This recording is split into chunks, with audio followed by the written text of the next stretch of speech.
गुरुर्ब्रह्मा गुरुर्विष्णु गुरुर्देवो महेश्वर गुरुर्साक्षात् परब्रह्म तस्मै श्रीगुरवे नमः। चिदंबरनमस्तेस्तु चिन्तितार्थप्रदायिने औदुंबरसदावासा ಚಿದಂಬರ ते। ಎಲ್ಲ ಆತ್ಮಜ್ಯೋತಿಗಳಿಗೆ ಸಾಷ್ಟಾಂಗ ಪ್ರಣಾಮ. ರಾಜಾರಾಮ್ ಮಹಾರಾಜರವರ ಗುರುಪರ ಅಭಂಗವನ್ನು ನೋಡೋಣ. ಯಾತ್ರಲ್ಲಿ ಅವ್ರು ಏನು ಹೇಳ್ತಾರಪ್ಪ, ಏನಪ್ಪ ಈ ಅಭಂಗದ ಸಾರ ಅಂದರೆ, ಪೃಥ್ವಿ ಲೋಕದ ಮೇಲೆ ಬಂದ ಮೇಲೆ ಲೌಕಿಕದಲ್ಲಿ ನಮಗೆ ಪೃಥ್ವಿಗೆ ಬರಲಿಕ್ಕೆ ಕಾರಣ ಯಾರಪ್ಪ? ನಮ್ಮ ತಂದೆ ತಾಯಿ. ಅವರು ನಿಮಿತ್ತ ಮಾತ್ರವಾಗಿರ್ತಾರೆ. ಆದರೆ ಅವರು ಗುರುಗಳು, ಸದ್ಗುರು ಯಾರಿರ್ತಾನೋ ಅವರು ನಮಗೆ ಜೀವನ್ಮುಕ್ತರಾಗಿ ಮಾಡ್ತಾರೆ. ಲೌಕಿಕಕ್ಕೆ ತಂದೆ ತಾಯಿ, ಪರಲೌಕಿಕಕ್ಕೆ ಪಾರಮಾರ್ಥಕ್ಕೆ ಶ್ರೀ ಗುರುನೇ ನಮ್ಮ ತಂದೆ ತಾಯಿ. ಆ ಪರಮಾರ್ಥದ ಜೀವನವನ್ನು ಕೊಡೋನು, ಪುನರ್ಜನ್ಮ ಕೊಡೋನು ಯಾರಪ್ಪ ನಮಗೆ? ಆ ಸದ್ಗುರುನಾಥ. ಅದಕ್ಕೆ ನಾವು ಯಾರ ಕಾಲನ್ನು ಹಿಡಿಬೇಕಪ್ಪ ಅನ್ನೋದನ್ನು ಈ ಅಭಂಗದ ಮುಖಾಂತರ ನಮಗೆ ಬೋಧನೆ ಮಾಡ್ತಾರೆ. ಮಾಯ ಬಾಪ ಅಸ್ತಿ ಸಂಸಾರದಾಯಿಕ ಭವಭಯ ಛೇದಕೆ ನವತೀತೆ ಶ್ರೀ ಗುರು ಶ್ರೀ ಉಪಮಾನ ಸಾಜಯಾಣಿಕ ನಿವಾರಿತೋ ದುಃಖ ಜನ್ಮ ಮರಣ दुजाकुणी बापा सोडवित नाही पाहता तिन्ही लोकी सद्गुरु बीण चिदंबर कृपा करी हो जयासी दास म्हणे त्यासी सद्गुरु भेटे. ಏನು ಹೇಳ್ತಾರಪ್ಪ ರಾಜಾರಾಮ್ ಮಹಾರಾಜರು? ಈ ಜನ್ಮದಾತ ಯಾರಿದ್ದಾರೋ ನಮ್ಮ ತಂದೆ ತಾಯಿ, ಆಮೇಲೆ ಗುರುಮಾವುಲಿ ನಮ್ಮ ಸದ್ಗುರುಗಳು, ಅವರನ್ನು ಇಲ್ಲಿ ತುಲನೆ ಮಾಡಿದ್ದಾರೆ. ಶ್ರೀ ಗುರುಗಳು ಯಾರಿದ್ದಾರೋ ಶ್ರೇಷ್ಠವಾಗಿಯೂ, ಅಂದರೆ ಅವ್ರಿಗೆ ಯಾವ ಉಪಮಾನೇ ಇಲ್ಲ, ಅವರು ಶ್ರೇಷ್ಠೋತ್ತಮರಾದ. ಯಾಕೆಂದರೆ ಅವರು ನಮ್ಮ ಲೌಕಿಕದ ತಂದೆ ತಾಯಿ, ಈ ಜಗತ್ತಿಗೆ ತರಲಿಕ್ಕೆ ಕಾರಣ, ಎಲ್ಲ ಸುಖವನ್ನು ನಮಗೆ ನೀಡ್ತಾರವರು. ಅವ್ರ ಪ್ರಯತ್ನವೂ ಮಾಡ್ತಾರೆ. ನಾವು ನೋಡಿದ್ದೀವಿ, ಸಣ್ಣದಿಂದ ಇಲ್ಲಿವರೆಗೂ ನಮ್ಮ ತಂದೆ ತಾಯಿ ನಮ್ಮ ಸಲುವಾಗಿ ಕಷ್ಟಪಟ್ಟರು. ಸರ್ವ ಸುಖ ಸಿಗಬೇಕು, ನಮ್ಮ ಮಕ್ಕಳಿಗೆ ಒಳ್ಳೆಯದಾಗಲಿ, ಒಂದು ಒಳ್ಳೆಯ ಶಿಕ್ಷಣ ಸಿಗಲಿ, ಅವ್ರ ಜೀವನ ಸಾರ್ಥಕ ಆಗಲಿ, ಎಲ್ಲ ಪ್ರಯತ್ನವನ್ನು ಮಾಡ್ತಾರೆ. ಆದರೆ ಯಾವ ಸಂಸಾರವೇ ನಾಶಿವಂತ ಇದೆ, ಸಂಸಾರದ ಸ್ವರೂಪವೇ ನಾಶಿವಂತ ಇದೆಯೋ ಅಂಥ ಒಂದು ಸಂಸಾರದಲ್ಲಿ ಅವರು ಸುಖ ನಮಗೇನು ಕೊಡ್ಲಿಕ್ಕೆ ಸಾಧ್ಯ? ವಿಚಾರ ಮಾಡುವಂಥದ್ದು ಮಾತು. ಈ ಸಂಸಾರದ ಸ್ವರೂಪ ನಮಗೆ ಗೊತ್ತಾಯಿತು. ಅಸತ್ಯ, ಅನಿತ್ಯ, ಅಸಾರ, ನಾಶಿವಂತ, ವಿನಾಶಿ ಅಂದಮೇಲೆ ಅವರು ಕೊಡೋ ಸುಖವು ಯಾವುದಿದೆ? ಅನಿತ್ಯ, ಅಶಾಶ್ವತ, ವಿನಾಶಿ. ಈ ಸುಖ ದುಃಖದ ಪೆಟ್ಟುಗಳು ಯಾವಾಗ ನಮಗೆ ಬೀಳ್ತಾ ಇರ್ತಾವೆ, ಅದು ನಮಗೆ ತಡ್ಕೊಳ್ಳಿಕ್ಕಾಗೋದಿಲ್ಲ. ಆದರೆ ಪುನಃ ಪುನಃ ಅವರು ನಮಗೂ ಕೂಡ ಈ ಸುಖ ದುಃಖದ ಸಂಸಾರದಲ್ಲೇ ತಳ್ತಾರೆ. ಅದರಿಂದ ಯಾರೂ ನಮ್ಮನ್ನು ಈ ಸಂಸಾರದಿಂದ ನಿನಗೆ ನಾಶಿವಂತ ಇದೆಯಪ್ಪ, ಭಗವಂತನ ಹಿಡ್ಕೊ ಅಂತ ಇಲ್ಲಿ ತನಕ ನಮಗೆ ಯಾರೂ ಹೇಳಲಿಲ್ಲ. ನಮ್ಮ ತಂದೆ ತಾಯಿ ಕೂಡ ಹೇಳಲಿಲ್ಲ. ಅದಕ್ಕೆ ಅವ್ರು ಏನು ಹೇಳ್ತಾರೆ? ಭವಭಯ ಛೇದಕ ನವತೀತೆ.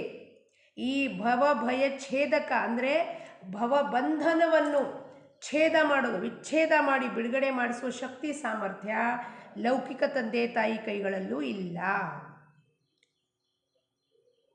ಸಂಸಾರದಲ್ಲಿ ಅಪೇಕ್ಷೆ, ಆಸಕ್ತಿ, ಸ್ಪೃಹ, ಸ್ಪರ್ಧಾ ಇವೇ ಇದಾಗಿದೆ, ಮುಂತಾದ ವಿಷಯಗಳೇ ಇದ್ದಾವೆ. ವಿಷಯದ ಆ ಒಂದು ರುಚಿ ಪ್ರಪಂಚ ನಮಗೆ ಹತ್ಸುತ್ತೆ. ಆ ತಂದೆ ತಾಯಿ ಕೂಡ ಪ್ರಪಂಚದಲ್ಲೇ ಇರೋದ್ರಿಂದ ಅವ್ರು ನಮಗೆ ವಿಷಯನೇ. ಅವರು ಹೇಳ್ತಾರೆ, ಕಾಂಪಿಟೇಷನ್ ಮಾಡಿರಿ, ಇವತ್ತಿನ ದಿವಸದಲ್ಲಿ ಕಾಂಪಿಟೇಷನ್ ಮಾಡಲಿಲ್ಲ ಅಂದರೆ ನೀವು ಗೆಲ್ಲಿಕ್ಕೆ ಸಾಧ್ಯತೆ ಇಲ್ಲ. ಅವ್ರು ಇವರಿಂದ ಪೈಪೋಟಿ ಮಾಡಿರಿ, ಅದು ಮಾಡಿರಿ, ಇದು ಮಾಡಿರಿ, ಅವ್ನು ಹೆಂಗೆ ಮಾರ್ಕ್ಸ್ ತೆಗ್ದ, ನೀನು ಹಂಗೆ ತೆಗಿಯಪ್ಪ, ಸ್ವಿಮ್ಮಿಂಗ್ನಲ್ಲಿ ಫಸ್ಟ್ ಬಂದರೆ ಅವನು ಹೆಂಗೆ ಬಂದ ಅನ್ನೋದನ್ನು ನಮ್ಮಲ್ಲಿ ಆ ಬೀಜಗಳನ್ನು ರುಜು ಮಾಡ್ತಾರವರು. ಯಾಕೆ? ಅದರಲ್ಲಿ ಅವ್ರು ತಪ್ಪಿಲ್ಲ. ಅವ್ರು ಹೆಂಗೆ ಬೆಳ್ಕೊಂಬಂದಿದ್ದಾರೋ ಅದೇನ ನಮಗೆ ಪಾಸ್ ಆನ್ ಮಾಡ್ತಾರೆ, ಜನ್ರೇಷನ್ ಟು ಜನ್ರೇಷನ್. ಮತ್ತು ಈ ಪ್ರಪಂಚ ನಡೆಯೋದೇ ಆ ಸ್ವಾರ್ಥದ ಮೇಲೆ, ಸ್ಪರ್ಧೆ ಮೇಲೆ, ಅಸೂಯೆ ಮೇಲೆ. ಆ ಪ್ರಪಂಚದ ಒಂದು ಏನು ಬೀಜ ಬಿತ್ತಿದೆಯೋ ಸೃಷ್ಟಿ, ಅದು ಸ್ವಾರ್ಥದ ಮೇಲೆ ನಿಂತಿರೋದು. ಅಂದಮೇಲೆ ಅವ್ರ ವಿಷಯದ ಆಮಿಷವನ್ನೇ ತೋರಿಸಿ, ಮಕ್ಕಳು ಓದೋದಿಲ್ಲ ಅಂದರೆ ಆಮಿಷ ತೋರಿಸ್ತಾರೆ. ಏನು? ಫಸ್ಟ್ ಬಂದರೆ ನಿನಗೆ ಸೈಕಲ್ ಕೊಡಿಸ್ತೀನಿ, ಇನ್ನೂ ದೊಡ್ಡವನಾದರೆ ನೀನು PUCದಲ್ಲಿ ನೀನು MBA ಮಾಡಿದ್ರೆ ನೀನು ಕಾರ್ ಕೊಡಿಸ್ತೀನಿ. ಈ ಆಮಿಷಗಳನ್ನು ತೋರಿಸಿ ನಾವೇನು ಮಾಡ್ತೀವಿ, ಅವರಿಗೆ ಸ್ವಾರ್ಥಕ್ಕೆ ವಿಷಯಕ್ಕೆ ತಳ್ಳೋರೆ ಅಪ್ಪ ಅಮ್ಮಂದರು. ಆದರೆ ವಿಷಯಕ್ಕೆ ತಳ್ಳದೆ ಅಪ್ಪ ಅಮ್ಮನ ಕೆಲಸ ಆದರೆ ಅದರದಿಂದ ಆಚೆ ತೆಗೆಯೋ ಕೆಲಸ ಯಾರ್ದಪ್ಪ? ಸದ್ಗುರುದು. ಏನು ಮಾಡ್ತಾನೆ ಸದ್ಗುರು ಹತ್ರ ಹೋದರೆ? ಸದ್ಗುರು ಫಸ್ಟ್ ಏನು ಮಾಡ್ತಾನೆ, ಅವನು ಬುಡಕ್ಕೆ ಕೊಡ್ಲಿ ಹಾಕ್ತಾನೆ. ಏನಪ್ಪ ಬುಡಕ್ಕೆ ಕೊಡ್ಲಿ ಹಾಕೋದು?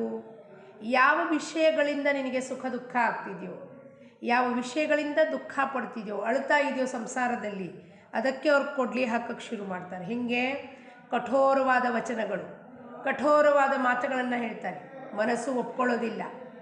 ಮನಸ್ಸಿಗೆ ಇಲ್ಲಿ ತನಕ ಸ್ವಾರ್ಥದಲ್ಲಿ ಬದುಕಿ ಬದುಕಿ ಬದುಕಿ ಹೆಂಗೆ ಅಭ್ಯಾಸ ಆಗೋಗಿರುತ್ತೆ ಅಂದರೆ, ಗುರು ಹೇಳಿದ ಮಾತು ಮೇಲೆ ನಮಗೆ ವಿಶ್ವಾಸ ಆಗೋದಿಲ್ಲ. ಯಾಕೆಂದರೆ ಅವ್ರು ಸತ್ಯ ಹೇಳ್ತಿರ್ತಾರೆ. ಅವರು ಹೇಳ್ತಾರೆ, ಒಂದೊಂದು ಎಲೆ ಕೀಳ್ತಾ ಕುಳಿತುಕೋಬೇಡ. ಇವತ್ತು ನಾನು ಲೋಭ ಬಿಟ್ಟುಬಿಡ್ತೀನಿ, ನಾಳೆ ಅಸೂಯೆ ಬಿಟ್ಟುಬಿಡ್ತೀನಿ, ನಾಳೆ ಕ್ರೋಧ ಬಿಟ್ಟುಬಿಡ್ತೀನಿ. ಆದರೆ ಇವೆಲ್ಲಕ್ಕೂ ಕಾರಣ ಏನು? ಇವೆಲ್ಲಕ್ಕೂ ಕಾರಣ ನಿನ್ನ ಅಪೇಕ್ಷೆ, ಆಸಕ್ತಿ. ಪ್ರಪಂಚದಿಂದ ಅಪೇಕ್ಷೆ, ಆಸಕ್ತಿ ಏನಿದೆಯೋ ಆ ಬುಡಕ್ಕೆ, ಮೂಲಕ್ಕೆ ಅವ್ರು ಕಟ್ಟು ಹಾಕ್ಬಿಡ್ತಾರೆ. ನಿನ್ನಲ್ಲಿರುವ ಈ ದೇಹಭಾವ, ಅಹಂಭಾವದಿಂದ ನೀನು ಇವನ್ನೆಲ್ಲ ಬೇಡಿಕೆ ಮಾಡ್ತಿದ್ಯಾ. ಅದಕ್ಕೆ ಅವರು ಏನು ಮಾಡ್ತಾರೆ? ಘಾತ ಮಾಡ್ತಾರೆ. ಜ್ಞಾನ ಖಡ್ಗದಿಂದ ಅವ್ರು ಏನು ಮಾಡ್ತಾರೆ? ಅದನ್ನು ಹೊಡೆದು ಹಾಕ್ತಾರೆ. ಮೊದಲು ಭಾಳ ಕಠಿಣ ಅನ್ಸುತ್ತೆ ನಮಗಿವೆಲ್ಲ. ಸದ್ಗುರು ಹತ್ರ ಹೋಗೋದು ಸಾಮಾನ್ಯದ ಮಾತಲ್ಲ. ಒಮ್ಮೆ ಹೋದ್ವಾ ತಿರುಗಿ ವಾಪಸ್ ಜಗತ್ತಿನ ಕಡೆ ತಿರುಗಿ ನೋಡಬಾರ್ದು. ಒಮ್ಮೆ ತಿರುಗಿಸಿದ್ವಾ ಜಗತ್ತಿನ ಕಡೆ, ಪುನಃ ವಾಪಸ್ ಆ ಜಗತ್ತನ್ನು ನೋಡಲೇ ಕೂಡ್ದು. ಎಲ್ಲಿಂದ? ಮನಸ್ಸಿಂದ, ವ್ಯವಹಾರದಿಂದ ಅಲ್ಲ. ವ್ಯವಹಾರದಲ್ಲಿ ಯಾರನ್ನೂ ಬಿಡೋಂಗಿಲ್ಲ ಪ್ರಪಂಚ ಆ ಭಗವಂತನ ಸ್ವರೂಪನೇ ಆಗಿರುತ್ತದೆ. ಹಂಗಂದ್ಮೇಲೆ ಪ್ರಪಂಚ ಹೆಂಗೆ ಬಿಡ್ಲಿಕ್ಕೆ ಸಾಧ್ಯ? ಮನಸ್ಸಿಂದ ಆ ವಿಷಯ, ವಸ್ತು, ವ್ಯಕ್ತಿಯ ಆಸಕ್ತಿ, ಅಪೇಕ್ಷೆಗಳನ್ನು ಬಿಟ್ಟುಬಿಡ್ಬೇಕು. ಅದಕ್ಕೆ ಅವ್ರು ಮೊದಲು ಗುರುಗಳು ಹೇಳಿದಾಗ ನಮ್ಗೆ ಯಾವ ಮಾತು ಅವ್ರದ್ದು ಪಟಾಯಿಸೋದಿಲ್ಲ. ಕೇಳ್ತೀವಿ, ಸತ್ಸಂಗಕ್ಕೆ ಹೋಗ್ತೀವಿ, ಬರ್ತೀವಿ, ಕೂತ್ಕೋತೀವಿ, ಅಷ್ಟೇ ಮಾಡ್ತೀವಿ. ಯಾಕಪ್ಪ? ಪ್ರಪಂಚದಲ್ಲಿ ಬೇಸರ ಆಗಿರುತ್ತೆ, ಇಲ್ಲೇನೋ ಹೊಸದಾಗೇನೋ ಸಿಗತ್ತೆ ಅಂದ್ಬಿಟ್ಟು ಹೋಗಿ ಕೂತ್ಕೋತೀವಿ. ಆದರೆ ಅವ್ರ ಕಠೋರವಾದ ಮಾತು, ಸತ್ಯಕ್ಕೆ ಯಾವತ್ತೂ ಸಾವಿಲ್ಲ, ಸುಳ್ಳು ಟಿಕಾಯಿಸೋದಿಲ್ಲ. ನಮಗೆ ಗುರುಗಳು ಸತ್ಯ ಹೇಳ್ತಾರೆ. ಸಂತರ ಹತ್ರ ಹೋದರೆ ಅವ್ರು ಸತ್ಯ ಹೇಳ್ತಾರೆ. ಅವ್ರು ಒಂದು ಮಾತು ಭಗವಂತನ ಹೊರತಾಗಿ ಹೇಳೋದಿಲ್ಲ. ಭಗವಂತ ಏನು? ಸತ್ಯ ಸ್ವರೂಪ. ಇರೋದೇ ಇದೊಂದು ಸತ್ಯ ಕಣಪ್ಪ ಭಗವಂತ. ಬಾಕಿ ಇದೆಲ್ಲ ನೀನೇನು ಮಾಡ್ತಿದ್ಯೋ ಅದೆಲ್ಲ ಅಹಂಭಾವ, ದೇಹಭಾವ, ದೇಹಾಭಿಮಾನದಿಂದ ಮಾಡ್ತಿದ್ಯಾ, ಬಿಟ್ಟು ಬಿಡು ಅಂತ ಹೇಳ್ತಾರೆ. ನಾವು ಒಪ್ಕೊಳ್ಳೋದಿಲ್ಲ. ಅದಕ್ಕೆ ಏನು ಮಾಡ್ತಾರವರು? ಈ ಬೋಧದ ಮುಖಾಂತರ ನಮಗೆ ಜೀವನದಲ್ಲಿ ಕರ್ತವ್ಯ ಆರೂಢರಾಗಿ, ಆದರೆ ಪ್ರಪಂಚದ ಆಸಕ್ತಿ ಮನಸ್ಸಿಂದ ಸಂಪೂರ್ಣವಾಗಿ ಬಿಟ್ಟು ಅವನನ್ನು ಶರಣು ಹೋಗಿ ಅಂತ ಹೇಳ್ಕೊಡ್ತಾರೆ. ದುಜಾ ಕೋಣಿ ಬಾಪ ಸೋಡವಿತಾ ನಾಹಿ ಪಹತಾ ತಿನಿ ಲೋಕಿ ಸದ್ಗುರು ಬೀಣ. ಮೂರೂ ಲೋಕದಲ್ಲೂ ಸದ್ಗುರು ಹೊರತಾಗಿ ಭವಬಂಧನದಿಂದ ನಮಗೆ ಯಾರೂ ಬಿಡಿಸಲಿಕ್ಕೆ ಸಾಧ್ಯತೆ ಇಲ್ಲ. ಆಪ್ತೇಷ್ಟ್ರು, ಪ್ರತಿಷ್ಠಾ, ಮಾನ ಸಮ್ಮಾನ, ಶಿಕ್ಷಣ, ಧನಮದ, ಸಾಮಾಜಿಕ ಸಮ್ಮಾನ, ಇವೆಲ್ಲವೂ ಮುಂತಾದವು ಎಲ್ಲವನ್ನು ಅಂತರಂಗದಿಂದ ಕಟ್ ದ ಕಾರ್ಡ್ ಅಂತಾರೆ, ಸ್ಟ್ರಿಂಗ್. ಈ ನಾನು ನನ್ನದು ಅನ್ನೋದು ಮಹತ್ವ ಮತ್ತು ಅಹಂಕಾರದ ಸ್ಟ್ರಿಂಗ್ಸ್ನ ಅವರು ಕಟ್ ಮಾಡ್ತಾರೆ ಬಂದುಬಿಟ್ಟು. ಅವ್ರು ಕಟ್ ಮಾಡಲಿಕ್ಕೆ ಸಾಧ್ಯ. ಅದನ್ನು ಹೆಂಗೆ ಕಟ್ ಮಾಡಬೇಕು ಅಂತ ಬೋಧನೆಯೇ ಅವ್ರು ಮಾಡೋದು ಗುರುಗಳು. ತ್ರಿಭುವನದಲ್ಲಿ ಅವರಂಥ ದಯಾಳು ಯಾರೂ ಇಲ್ಲ. ಅದಕ್ಕೆ ಯಾವಾಗ ಚಿದಂಬರ ಕೃಪಾ ಕರಿ ಹೋ ಜಯಾಸಿ, ಯಾವಾಗ ಚಿದಂಬರ ಆ ಈಶ್ವರ ರೂಪನಾದ ಚಿದಂಬರ ಕೃಪೆ ಮಾಡ್ತಾನೋ ಆವಾಗ ಸಗುಣಧಾರಿಯಾದ ಸದ್ಗುರು ಭೇಟಿಯಾಗತ್ತೆ. ಅವರು ಬಂದು ನಮ್ಮನ್ನು ಈ ಭವಸಾಗರದಿಂದ ಪಾರು ಮಾಡಿ ಕರ್ಕೊಂಡು ಹೋಗ್ತಾರೆ. ಇದರದೆಲ್ಲ ಎಷ್ಟೊಂದು ದೃಷ್ಟಾಂತಗಳು ನಮಗೆ ಗೊತ್ತಿದೆ. ಏನಪ್ಪ, ನಮ್ಮ ಈ ಲೌಕಿಕ ಜೀವನದಿಂದ ನೌಕೆಯಲ್ಲಿ ಕೂಡಿಸಿ ಪಾರಲೌಕಿಕಕ್ಕೆ ಆ ತೀರಕ್ಕೆ ಕರ್ಕೊಂಡು ಹೋಗೋರು ಗುರುಗಳು ಮಾತ್ರ ಇದ್ದಾರೆ. ಇದನ್ನು ನಾವು ಎಲ್ಲರ ದೃಷ್ಟಾಂತದಲ್ಲಿ ಎಲ್ಲ ಚರಿತ್ರೆಯಲ್ಲಿ ಗುರುಗಳ ಚರಿತ್ರೆಯಲ್ಲಿ ನೋಡಿದ್ದೀವಿ, ಹೆಂಗೆ ಅವರು ಸಾಕ್ಷಾತ್ಕಾರವನ್ನು ಹೊಂದಿ ಆ ಭವಸಾಗರವನ್ನು ದಾಟಿದಾರಪ್ಪ. ಯಾವಾಗ ಆ ಚಿದಂಬರ ಏನು ಈಶ್ವರ ರೂಪಿ ಅಂದರೆ ಏನು, ಅವನು ಅಗೋಚರವಾದವನು. ಅಗೋಚರ ಎಲ್ಲಿದ್ದಾನೆ? ನಮ್ಮ ಒಳಗಿದ್ದಾನೆ. ನಮ್ಮ ಒಳಗಿದ್ದಾನೆ ಅಂತ ನಮಗೆ ಗೊತ್ತಾಗ್ತಿಲ್ಲ. ಅದಕ್ಕೆ ಅವನು ಏನು ಮಾಡ್ತಾನೆ? ಪ್ರಕಟ ಆಗ್ತಾನೆ ಹೊರಗಡೆ. ಹಿಂಗೆ ಸದ್ಗುರು ರೂಪದಲ್ಲಿ ಪ್ರಕಟ ಆಗ್ತಾನೆ.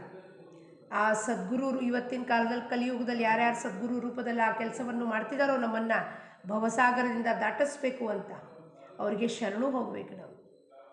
ಕರ್ಕೆಹಳ್ಳಿ ಮಹಾರಾಜರು, ಹೆಬ್ಬಳ್ಳಿ ಮಹಾರಾಜರು ಮುಂತಾದ ಯಾರ್ಯಾರು ಸದ್ಗುರುಗಳಿದ್ದಾರೋ ಅವರೆಲ್ಲರೂ ಮಾಡೋದು ಆ ಕೆಲಸನೇ ಮಾಡ್ತಿದ್ದಾರೆ. ಏನಪ್ಪ? ನಮ್ಮನ್ನು ಭವಸಾಗರದಿಂದ ದಾಟಿಸೋದು ಕೆಲಸವನ್ನು ಮಾಡ್ತಾಯಿದ್ದಾರೆ. ಅದಕ್ಕೆ ಅವನು ಸಗುಣ ರೂಪದಲ್ಲಿ ಬಂದು ಸದ್ಗುರು ಭೇಟಿಯಾಗಿ ನಮ್ಮ ಕೆಲಸ ಆಗೋಗತ್ತೆ. ಇದೇ ಜನ್ಮದಲ್ಲಿ ನಾವು ನೀವು ಎಲ್ಲರೂ ಸೇರಿ ಪ್ರಯತ್ನವನ್ನು ಮಾಡೋಣ. ಏನು? ಆ ಸದ್ಗುರು ಚರಣಕ್ಕೆ ಸಂಪೂರ್ಣವಾಗಿ ಶರಣಾಗತರಾಗಿ ಈ ಭವಸಾಗರವನ್ನು ದಾಟಿ ಹೋಗೋಣ. ಲೋಕ ಸಮಸ್ತ ಸುಖಿನೋ ಭವಂತು. ಜೈ ಚಿದಂಬರ.